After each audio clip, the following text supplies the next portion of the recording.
আজকে 23শে আশ্বিন, যদিও 2শে অক্টোবর 1948 সালে ত্রিপুরায় তখন রাজতন্ত্রই চলছিল, মহারানী ছিলেন,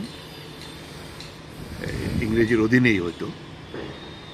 তখন ত্রিপুরাতে অভাব ছিল খুব, উপজাতি এলাকাতে এবং কৃষকদের মধ্যে। বিভিন্ন জায়গার যারা মহাজন, তারা এই অভাবের সময়তে দাদন দিতেন। ধানের মন যদি তখনকার সময়তে 20-25 টাকা ছিল, দেখা গেল তারা 10 টাকায় কিনবে, একথা কইয়া টাকা দিয়ে দিত।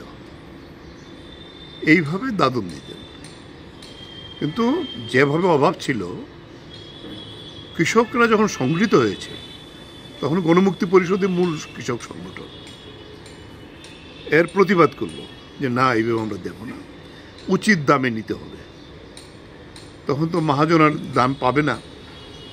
বিশালগড়ের মহাজন হরি সাহা একজন সরকারি আধিকারিককে নিয়ে এটা মীমাংসা করলেন যে তোমরা আমাকে ধান দাও, আমি মোটামুটি উচিত দামই দেব।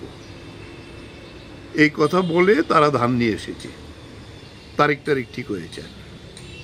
হরিষা গোপনে তৎকালীন বিশালগড়ের যে থানার বড়বাবু ওসি, ওনার সঙ্গে গোপন পরামর্শ করে আরেকটা নৌকাতে, তখন তো আর এই রাস্তাঘাটে তো ভালো ছিল না, নৌকাতে আসতো, এই বুড়িমা ঘাট বলে এটাকে, গোলাঘাটির, সেখানে নৌকা ভিড়ছে যখন, তখন কথাবার্তা বললো যে ধান দো। ওরা বলছে যে আমাদের টাকা দেন, না হলে ধান আমরা দেবো না। এই নিয়ে কথা কাটাকাটি হচ্ছে। এই সময়তেই আরেকটা নৌকাতে লুকিয়ে থাকা যে পুলিশ তখন গুলি করে ওইখানে জায়গাতেই 13 জন প্রচণ্ড আহত হয়েছিল, পরে তারা মারা গেছেন, এমনকি চিকিৎসারও সুযোগ ছিল না।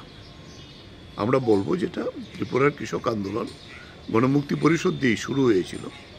আজকে আমরা সারা ভারত কৃষক সভা, উপজাতি গণমুক্তি পরিষদ এবং ক্যাথলিক ইউনিয়ন সঙ্গে নিয়ে আমরা এই ত্রিপুরার মহাজনী শাসনের বিরুদ্ধে এই যে বলিষ্ঠ প্রতিবাদ গোলাঘাটের কৃষকরা সেদিন করেছিল, জাতি উপজাতি মিলিয়ে।